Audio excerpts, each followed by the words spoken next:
मराठवाडा आणि विदर्भाचा संपर्क तुटला। मी आहे आपला मित्र डॉक्टर आंबे जोगाईकर आणि आपण पाहत आहात अग्निबाण लाईव्ह न्यूज चॅनल। आपल्या समोर जो व्हिडिओ सुरू आहे तो आहे यवतमाळ आणि नांदेड जिल्ह्याला जोडणाऱ्या पैनगंगा नदी पात्राचा आणि हा भाग आहे हादगाव उमरखेड जवळील मार्लेगाव गावचा। आणि या ठिकाणी पेनगंगा नदीला आलेल्या पुरामुळे मराठवाडा आणि विदर्भाचा संपर्क तुटलेला आहे। मराठवाडा आणि विदर्भाला जोडणारी ही पेनगंगा नदी आहे आणि 31 तारीख आणि 1 सप्टेंबर पासून मुसळधार होणाऱ्या पावसामुळे हा मार्ग बंद झालेला आहे।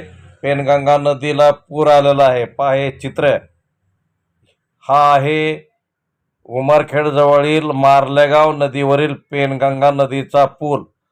नवीन पुलाचे सध्या काम सुरू आहे, परंतु जुन्या पुलावरून पाणी जात असल्यामुळे मराठवाडा आणि विदर्भाचा संपर्क सध्या तुटलेला आहे।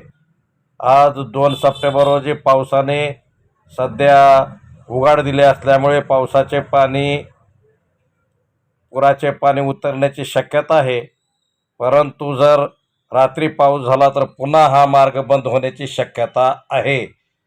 सध्या पाणी उतरत असल्याचे संकेत मिळत आहेत, परंतु सध्या तरी मराठवाडा आणि विदर्भाचा संपर्क तुटला असून वाहने बंद आहेत। तूर्त इतकेच।